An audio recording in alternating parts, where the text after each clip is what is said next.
اور پھر ان کو اس پر آمادہ کر کے یہ بیان ان کا ریکارڈ کیا جائے گا، اور پھر اس بیان کو اور ٹی ٹی پی کا جو لیٹر سوشل میڈیا پر وائرل ہو چکا ہے وہ اور اس قسم کے ملتے جلتے کچھ اور لیٹرز جو ہیں وہ بھی جاری کروا کر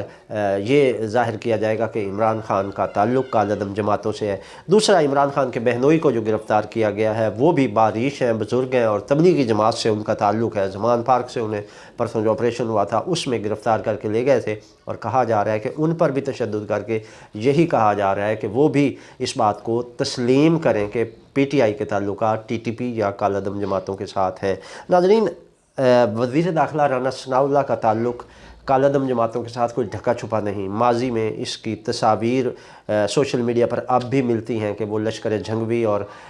سپاہی صحابہ اور دیگر ایسی کالعدم جماعتوں کے ساتھ ان کے مراسم تھے، ہیں اور رہیں گے، اور ان کی اچھی خاصی تعلق داری ہے کالعدم جماعتوں کے ساتھ، اور اس بنیاد پر ان کا یہ بھی کہا جاتا ہے کہ ٹی ٹی پی کے ساتھ بھی ان کے ابھی تک تعلقات ہیں۔ تو ان بنیاد پر رانا ثناءاللہ کچھ بھی کروا سکتے ہیں۔ ظاہر ہے جب آپ بندے کا تعلق ہوتا ہے تو اس تعلق کو استعمال کرتے ہوئے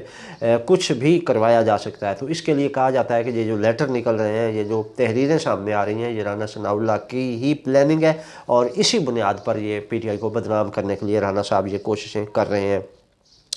ناظرین، اب اس حوالے سے یہ جو گرفتار ہوئے ہیں کارکنان، ان میں ٹی ٹی پی کے کارکنوں کو کا لیبل لگایا جائے گا ان کارکنوں پر، اور ان کو یہ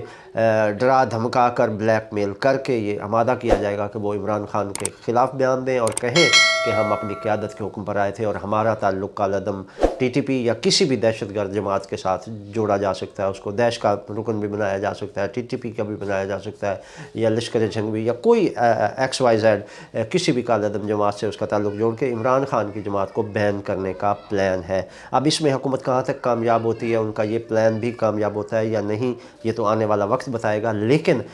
حالات یہ بتا رہے ہیں کہ اس وقت پورا پاکستان عمران خان کی پشت پر کھڑا ہے۔ کل راولپنڈی میں جو عمران خان کی پیشی کے موقع پر ہوا، پھر لاہور میں عمران خان کے یہاں پہنچتے ہی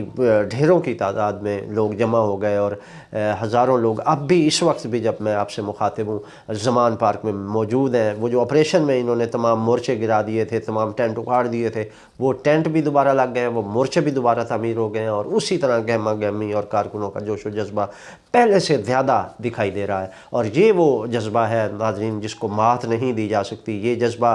بریانیوں سے نہیں پیدا کیا جا سکتا، بلکہ یہ عوام کے اندر کی آواز ہوتی ہے، یہ لوگوں کی اپنی رائے ہے، لوگوں کے ضمیر کی آواز ہے کہ وہ آج خان کے ساتھ کھڑے ہیں، اور وہ سمجھتے ہیں کہ عمران خان ہی پاکستان کو مسائل سے نجات دے سکتا ہے، پاکستان کو بحرانوں سے نجات دلا سکتا ہے۔ ناظرین، پچھلا دور ہم سب دیکھ چکے ہیں، اور ماضی میں ایسا ہوتا آ رہا ہے کہ ہمارے بزرگ ٹریپ ہوتے تھے، وہ ان کی باتوں میں آ جاتے تھے، لیکن اب سوشل میڈیا کا دور ہے، آپ کا جھوٹ اب سچ نہیں بن سکتا، بلکہ آپ کا جھوٹ فوری پکڑا جاتا ہے۔ اور اس میں آپ دیکھیں کہ ان کا جب انہوں نے کہا تھا کہ عمران خان اسمبلیاں توڑے، پنجاب اور کے پی کی اسمبلیاں توڑے، ہم نیکسٹ ڈے الیکشن کروا دیں گے، لیکن آپ نے دیکھا کہ یہ اب اپنے اس بیان سے مکر گئے ہیں، اور تمام رہنما جو بڑے بڑے دعوے کرتے تھے کہ اگر یہ اسمبلیاں آج توڑتے ہیں تو کل الیکشن ہو جائیں گے، انہوں نے اس بات کا ثابت کیا انہوں نے کہ وہ جھوٹ بولا تھا انہوں نے، اور وہ الیکشن نہیں کروانے جا رہے۔ تو یہ چیزیں ان کے کردار کو بے نقاب کر رہی ہیں کہ یہ جھوٹے لوگ ہیں، بے بنیاد باتیں کرتے ہیں، اور پھر سیاست کے گند کو اب سوشل میڈیا نے بے نقاب کر دیا ہے۔ اب وہ والی سیاست نہیں رہی جو 80 یا 90 کی دہائی میں ہوا کرتی تھی، بلکہ اب سیاست کے طور اطوار بدل چکے ہیں۔ اب سوشل میڈیا میں ہر چیز سامنے آ جاتی ہے، آپ کی کل کہی ہوئی بات پروف کے طور پر آپ کے منہ پہ مارتے ہیں کہ کل آپ نے یہ جملہ کہا تھا، آج آپ یہ موقف اپنا رہے ہیں، آپ کسی ایک بات پر قائم نہیں رہتے۔ تو اس حوالے سے سیاستدانوں کے لیے وہ جو ماضی کے عادی سیاستدان ہیں، جھوٹے دلاسے دے کر، جھوٹے لارے لگا کر عوام سے ووٹ بٹور لیتے تھے اور پھر 5 سال بعد اپنا چہرہ دکھاتے تھے، اب ان کی یہاں سیاست چلنے والی نہیں ہے۔ اور پی ٹی آئی میں بھی لوگ اس وجہ سے شامل ہو رہے ہیں کہ ان کو نظر آ رہا ہے کہ عمران خان ہی نجات دہندہ ہے۔ آج مسلم لیگ ضیاء کے اعجاز الحق جو ہیں وہ بھی پی ٹی آئی میں شامل ہو گئے ہیں، اسی طرح اور لوگ بھی آ رہے ہیں۔ تو یہ وہ چیزیں، جیسے پرویز الہی صاحب بھی پی ٹی آئی جوائن کر چکے ہیں، تو اسی طرح بہت سارے لوگ ابھی بھی پر توڑ رہے ہیں اور ان جماعتوں میں وہ موجود ہیں، اور وہ دیکھ رہے ہیں، وہ عوامی بہاؤ دیکھ رہے ہیں کہ رائے عامہ کدھر ہے۔ اور اس حوالے سے ناظرین پی ٹی آئی کا پلڑا بھاری ہے، اور یہی وہ خوف ہے جو ان کو الیکشن کروانے سے روک رہا ہے، لیکن یہ زیادہ دیر نہیں چلے گا، ان کو الیکشن کروانے پڑیں گے، کیونکہ یہ عوام کا مطالبہ ہے، یہ پاکستان کا مطالبہ ہے۔ ناظرین، ہمارا دوسرا موضوع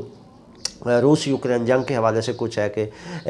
روس یوکرین جنگ اس وقت بھی جاری و ساری ہے، اور اس میں امریکہ کی مداخلت کے حوالے سے بھی کچھ باتیں ہیں کہ روس نے باضابطہ طور پر امریکہ کو دھمکی بھی دی ہے کہ اگر وہ باز نہ آیا اپنی ان حرکتوں سے تو پھر اسے نتائج بھگتنا پڑیں گے، اور ڈرون اور طیارے کا جو ٹکراؤ ہوا تھا، روسی طیاروں نے جو امریکی ڈرون گرایا تھا، اس پر بھی امریکہ نے معذرت کی ہے، اور اب یہ دیکھنا ہے کہ وہ کہاں جا رہے ہیں۔ اب جو پوٹن ہے روس کے صدر، وہ بازاروں میں جا رہے ہیں، عوام میں گھلے ملے ہوئے ہیں اور لوگوں کو مل رہے ہیں اور ان کو کہہ رہے ہیں کہ ہم آپ کے ساتھ ہیں، آپ نے اپنے آپ کو تنہا نہیں سمجھنا، ہم آپ کے دفاع کے لیے ہمیشہ بیدار ہیں۔ تو یہ وہ جذبہ ہوتا ہے جو عوام جب اپنے لیڈر کو اپنے درمیان دیکھتی ہے تو پھر وہ ظاہر ہے اس کی وابستگیاں، اس کی ہمدردیاں اپنی قیادت کے ساتھ ہو جاتی ہیں۔ تو اس روس یوکرین جنگ میں روسی عوام کی جو ہمدردیاں ہیں، اس کے علاوہ دیگر جو ریاستیں ہیں جن پر روس نے قبضہ کیا ہوا تھا، ایون ان کی بھی ہمدردیاں پوٹن کے ساتھ ہیں، اور اب یہ دیکھا جا رہا ہے کہ پوٹن کی جو پاپولیرٹی ہے اس میں مزید اضافہ ہو گیا ہے، جبکہ یوکرین کے عوام جو ہیں وہ اس جنگ سے تھک چکے ہیں۔ اس جنگ کو 1.5 سال ہونے کو ہے، اور یہ جناب جنگ ابھی تک جاری ہے۔ اس سے یوکرینی عوام جو ہیں وہ تھک چکے ہیں، اور ان کی خواہش ہے کہ اب یہ جنگ بند ہو جانی چاہیے، لیکن امریکہ نہیں چاہتا کہ یہ جنگ بند ہو، وہ مزید اسے پھیلانا چاہتا ہے۔ دوسری طرف چینی صدر جو ہے وہ روس کے دورے پر جانے کی تیاری کر رہے ہیں، دونوں صدور میں رابطہ ہوا ہے، اور اس میں کچھ دفاعی معاملات پر بھی بات چیت ہوئی، اور مزید جو منصوبے ہیں اس حوالے سے دفاعی منصوبے، ان پر بات چیت ہوگی جب چینی صدر روس کا دورہ کریں گے، تو وہاں پر بھی بہت ساری چیزیں ڈسکلوز ہوں گی اور ان پر معاملات طے کیے جائیں گے۔ یہ تھی ناظرین اب تک کی اپڈیٹ۔ تصور شہزاد کو اجازت دیجیے، اللہ نگہبان۔